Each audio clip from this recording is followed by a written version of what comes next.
जैसे अगर मैं आपसे पूछूं कि आप जीवन में क्या हासिल करना चाहते हैं, तो आप कुल मिला के तीन चीजों में से ही एक, दो या तीन हासिल करना चाहेंगे। व्यक्ति सोशल सेंस में चाहता है रिस्पेक्ट मिले, सोशल रिस्पेक्ट, समाज सम्मान करे। पॉलिटिकल सेंस में चाहता है कि उसको पावर मिले, और फाइनेंशियल सेंस में चाहता है कि उसको वेल्थ मिले।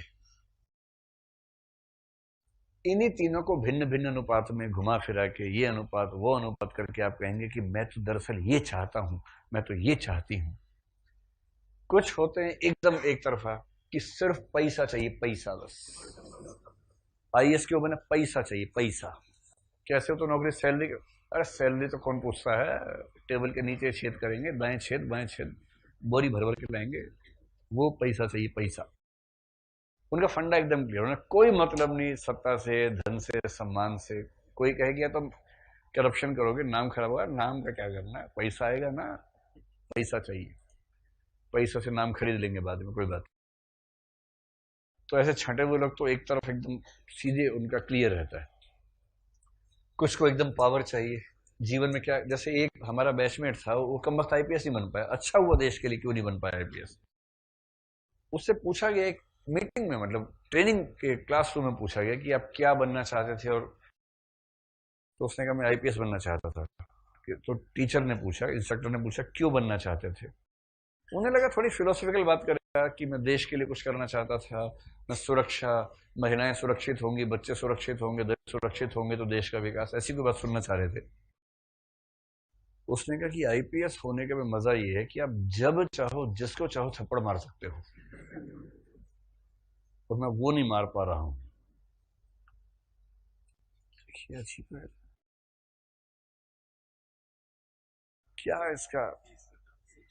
कबीरा इस संसार में भांति भांति के लोग, इतने छटे हुए। आईपीएस बनने का अकेला मतलब है जब चाहो जिसको चाहो थप्पड़ मार दो। इसको पावर का ऐसा शौक था, और वो बेचारा आईपीएस नहीं बन पाया। उसका जीवन का एक ही सपना था। मैंने एक दो ऐसे पीस भी देखे हैं। First preference IPS, second preference IRPS, RPF sorry, railway protection force. तीसरी preference DANIPS, Delhi and Andaman Nicobar island police services. Number 4 PPS, Pondicherry police service. Number 5 कोई नहीं, बाकी 24 चाहिए ही नहीं, यही 4 चाहिए बस। और उनमें से एक बच्चा दिल्ली में भी है, आईपीएस में डानिप्स में आया, यही 4 भर रखी थी। और एकदम हरियाणा का है, आप समझ सकते हैं। उससे कुछ भी पूछ लो, उसका जवाब एक ही रहता था कि पुलिस में क्यों जाना चाहते हैं? बचपन से इच्छा है। हमें बचपन से क्यों इच्छा है? बस जी है। तो फिर भी क्यों? ये वर्दी चाहिए। तो वर्दी तो ड्राइवर की भी होती है, नहीं पुलिस वाली चाहिए। पुलिस में क्यों जाना चाहते हो? जी बचपन से इच्छा है। कितना भी पूछ लो घुमा फिरा के, वही बचपन से इच्छा, बचपन से इच्छा, बचपन से इच्छा।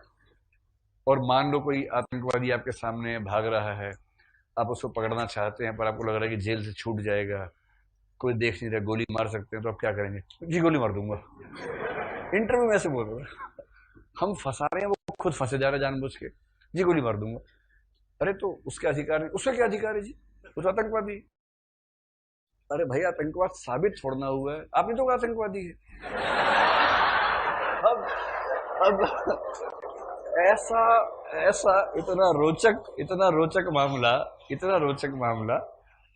और उसका इंटरव्यू पड़ गया एक ऐसे आदमी के सामने यूपीएससी में, जो बहुत सूक्ष्म बुद्धि का आदमी था। नाम बोलना ठीक नहीं लग रहा। पुरुषोत्तम अग्रवाल का बोर्ड मिल गया। पुरुषोत्तम अग्रवाल हिंदी साहित्य के बहुत चमकते सितारे रहे हैं, आलोचक हैं बहुत बड़े, जेएनयू के, यूपीएससी के मेंबर थे बीच में। उनके सामने इंटरव्यू पड़ गया। अब एक मार्क्सवादी आदमी एक ठेठ स्पार्टन का इंटरव्यू ले रहा है। हरियाणवी जो स्पार्टन्स होते हैं यहाँ के, स्पार्टन से उनसे ये सब पूछा कि यार पुलिस क्यों बनना चाहते हो? जी बनना चाहता हूँ बचपन से। तो इंटरव्यू चला 12 मिनट सिर्फ। 12 मिनट के बाद वो थक गए होंगे कि निर्गुणी निर्गुण कुछ सगुण आ ही नहीं रहा। हर चीज का उत्तर निर्गुण मिल रहा है। तो उसको भेज दिया, अब जाइए जाइए जाइए। लेकिन उसको ठीक ठाक नंबर दिए और वो आईपीएस तो नहीं बना, लेकिन सेकंड प्रेफरेंस उसकी डायनेप्सी वो बन गया। और वो क्योंकि हरियाणा दिल्ली के बॉर्डर का ही आदमी है तो उसको दिल्ली भी उतना ही अपना लगता है जितना हरियाणा है। तो अब दिल्ली में ठीक ठाक रैंक का पुलिस ऑफिसर है, और जब से आया उसने तबाही मचा रखी है, जहां जाता है तबाही मचा देता है। उसको सुख इस बात का कि दिल्ली सरकार के अंडर दिल्ली पुलिस नहीं आती है। भारत की अकेली सरकार जिसके अंडर पुलिस नहीं आती वो दिल्ली सरकार है। तो इसका इतना सुख उसको मिलता है। मुझे पता था कि मुख्यमंत्री का फोन भी आ जाए ना, बोलता तो जी मैं कुछ नहीं करूंगा, जो कर रहे कर लो। मैं तो ऐसे बात करता हूँ, मैं तो ऐसे बोल देता हूँ। बढ़िया प्रभु, ऐसे बोल देते हो। बढ़िया। पर मैंने कहा अगर दिल्ली पूर्ण राज्य बन गया तो ऐसे मत बोलो जी। मैं दिक्कत हो जाएगी इसके बाद, तो फिर तो दिक्कत हो जाएगी।